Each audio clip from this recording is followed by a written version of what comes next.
Əli radiyallahu anhu buyurur ki, bəzi xassiyyətlər var ki, kişilər üçün şərli sayılır. Bəzi xüsusiyyətlər var ki, bu kişilərdə olsa pisdir, şərlidir. Amma qadınlar üçün xeyirli xüsusiyyətlərdir. Birinci, xəsis olmaq. İkinci, sərt olmaq. Üçüncü, qorxaq olmaq. Əgər qadın xəsis olarsa, həm öz malını, həm də ərinin malını qoruyar. Sərt və qürurlu olarsa, həmin qadın ərindən başqa bir kişi ilə şübhəyə düşəcək və ya fitnəyə düşəcək şəkildə yumuşaq dillə danışmaz.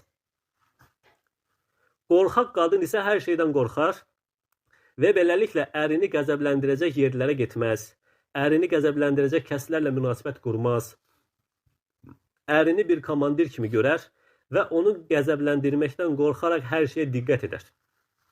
Bu üç xüsusiyyətlər kişidə pisdir, qadında isə gözəl xüsusiyyətdir.